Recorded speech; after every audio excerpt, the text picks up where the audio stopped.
क्रिश को पता चल चुका था कि यदि उसे अपना लेवल बढ़ाना है तो उन्हें इन मॉन्स्टर्स को मारना होगा। अब आगे मुझे इस दुनिया में ताकत चाहिए और वो मुझे मिलेगी केवल लेवल बढ़ाने से। उसकी रक्त कोशिकाएं अभी पूरी तरीके से ठीक नहीं हुई थी और नर्मदा नगर सिटी लॉर्ड प्रतियोगिता में केवल 29 दिन ही बचे हुए थे। इसलिए कृष्ण ने फैसला किया, अब मैं इन मॉन्स्टर्स को मार के ही लेवल बढ़ाऊंगा। कृष्ण हवेली के पीछे आंगन में पहुंचता है जहां बहुत सारे मॉन्स्टर्स रहते हैं जिनको वो लोग मार के अपने डिनर के रूप में लेते हैं। वो वहाँ पे जाता है, वहाँ पे चारों तरफ अपने सिस्टम के द्वारा एक्वायर स्किल से पता करते हैं कि कौन से लेवल का कौन सा मॉन्स्टर्स है। वहाँ पे इन मॉन्स्टर्स को रखवाली के लिए बिरजू चाचा थे। बिरजू चाचा हवेली के हंसमुख मोटे ताजे महाराज सैफ। बिरजू चाचा, अरे क्रिश, यहाँ क्या कर रहे हो और तुम आंगन में कैसे आ गए?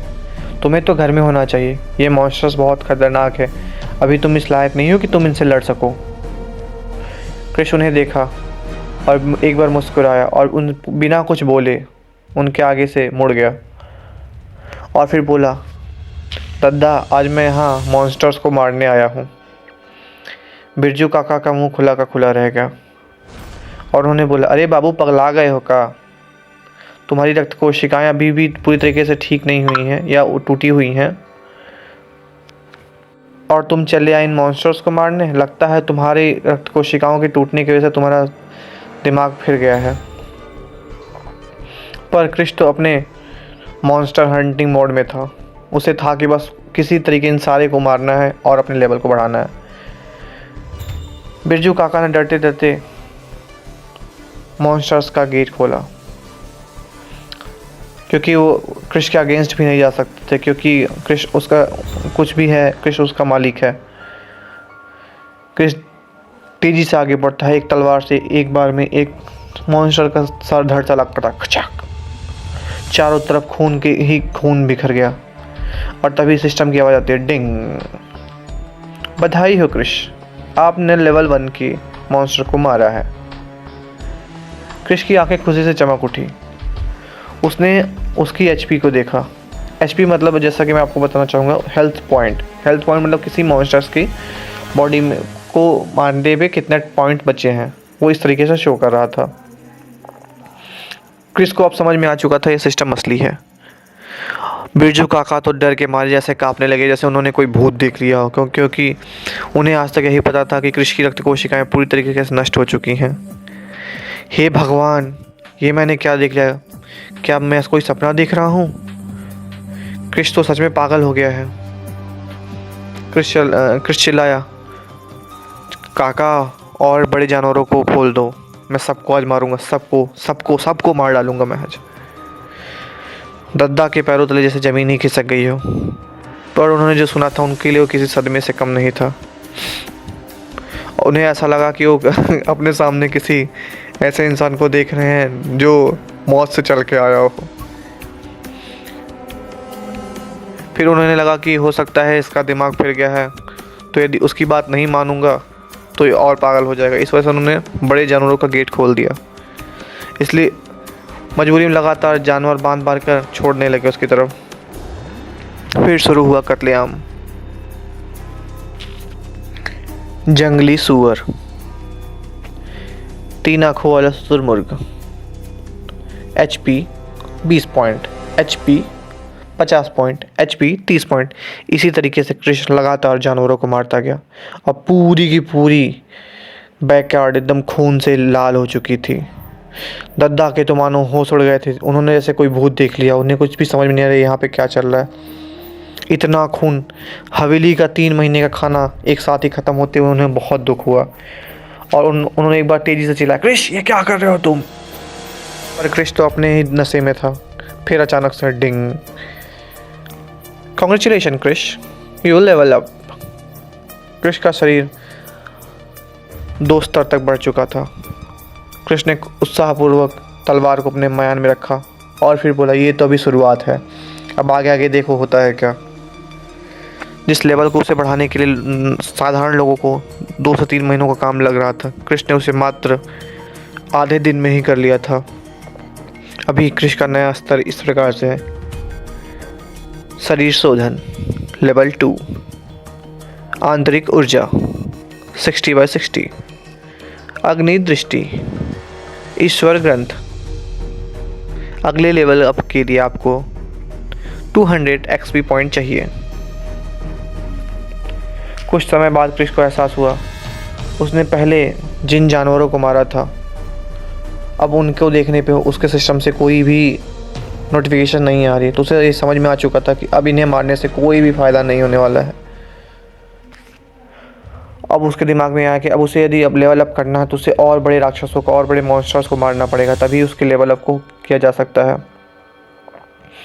क्रिस दूसरे बैकयार्ड में चला जाता है। वहाँ पे उस 1 घंटे लगातार वो फिर से सिस्टम के द्वारा एक्वायर स्किल के थ्रू सारे मॉन्स्टर्स को देखता है कि किससे उसका लेवल अप हो सके। 1 घंटे बाद उसे समझ में आ चुका था उसे किन को मारना है, किन को छोड़ना है। अगले 12 घंटे तक क्रिश 300 शुतुरमुर्ग, 400 3 आँखों वाला भेड़िया, 100 1 आँख वाला बाघ और 50 पाइथन मार चुका था। दद्दा के तो मानो सर चकरा के वो गिर चुके थे। वो ज़मीन पे ऐसे बैठे हुए थे जैसे उन्हें कुछ समझ भी नहीं आ रहा अब वो क्या करें। हे भगवान, ये तो मौत का तांडव हो चुका है। क्रिश पूरे शरीर पर खून लगाकर गली गली घूमने लगा और गाना इस तरीके से गुनगुना रहा था: आज मौसम भी बढ़िया है, आज मौसम बड़ा बेईमान है। ऐसा ऐसा क्रिश गाते हुए आगे बढ़ा। क्रिश ने अब फैसला किया, अब मेरा निशाना नर्मदा नगर का कोलेजियम है। वहाँ घायल, कमज़ोर और लो लेवल के मॉन्स्टर्स मिलते हैं।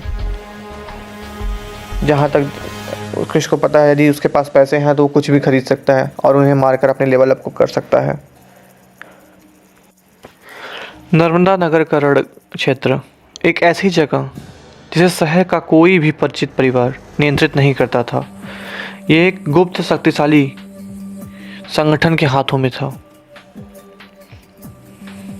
नर्मदा नगर का पुराना सिटी लॉर्ड भी इस जगह जाने से डरता था, क्योंकि यहाँ राक्षसों का खून बहता है और यह सच छिपाया नहीं जा सकता है। क्रिश दुबे जैसे ही दूर से उस विशालकार गोलाकार इमारत को देखता है, उसकी आंखों में हल्की सी चमक आ जाती है। अचानक से उसके पीछे एक तंज भरी आवाज़ आती है। ओहो, ये तो हमारे नर्मदा नगर के सबसे जीनियस क्रिश दुबे जी हैं। क्रिश रुका नहीं, उसे पता था ये आवाज़ राघव चौहान की है। चौहान परिवार का बिगड़ैल, जिसे क्रिश कभी पसंद नहीं करता था। क्रिश ने मुड़कर पीछे भी नहीं देखा कि कौन है कौन नहीं। क्रिश ने जब उसे पीछे मुड़कर भी नहीं देखा तो राघव का चेहरा एकदम गुस्से से तमतमाता हुआ लाल हो गया और वो भी उसके पीछे पीछे कोलेजियम में प्रवेश करता है और बोलता है, मुझे इग्नोर कर दिया हरामखोर। लेकिन पीछे क्रिश के साथ वो अभी भी लगा हुआ था। राघव के पीछे उसके 2 भारी भरकम प्रहरी भी चल रहे थे।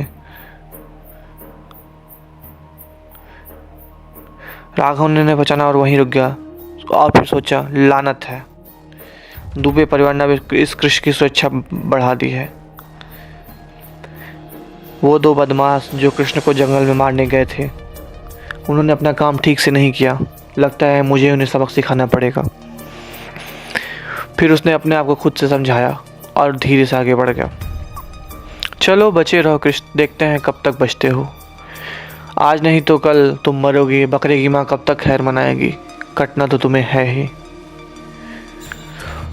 तुम अब एक कचरा हो कृष्ण, कचरा। तुम्हारी रक्त कोशिकाएं भी टूट चुकी हैं, तुम्हारी कोई औकात नहीं बची है। लेकिन कृष्ण के रवैये ने राघव के दिल में एक ऐसा तीर चुभ दिया था जैसे उसको समझ नहीं आ रहा भी क्या करे। वो ठंडी मुस्कान के साथ कृष्ण के पीछे पीछे कोलेजियम में घूमता रहा।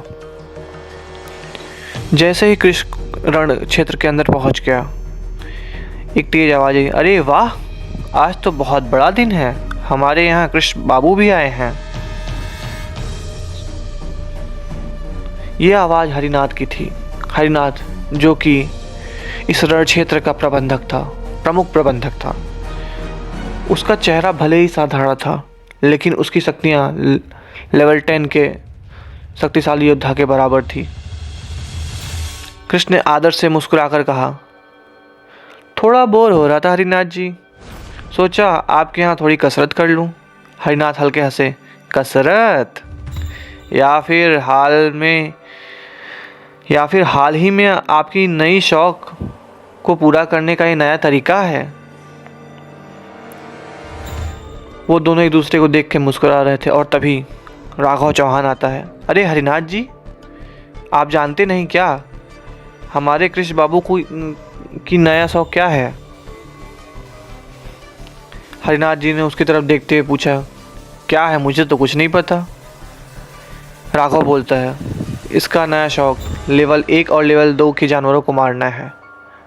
राघव ने जोर से हंसते हुए कहा, आज सुबह ही इसने दूबे हवेली के पूरे आंगन को खून का तालाब बना दिया था। अरे अरे, ये तो बड़ा रोमांचक होगा ना? राघव ने तंज कसते हुए कृष्ण की तरफ हल्की सी मुस्कुराहट के साथ बोला। राघव की बात को सुन के कृष्ण की आंखों में हल्की ठंडक उतर आई। उसे हैरानी हुई, ये बात तो सिर्फ बिरजू काका को पता थी। मतलब बिरजू काका चौहान परिवार के जासूस हैं। इनका कुछ तो करना पड़ेगा। कृष्ण मन ही मन सोचने लगा, अब मुझे बिरजू काका की निगरानी खत्म करनी होगी। हरनाथ जी सब समझ रहे थे, उन्होंने मुस्कुराकर बस इस बात को टाल दिया। आज के लिए इतना ही, बने रहिए हमारे साथ। मैं चला जब कृष्ण। और यदि यह कहानी आपको पसंद आ रही हो तो लाइक करें और शेयर करें, ज़्यादा से ज़्यादा सब्सक्राइब करें। Thank you.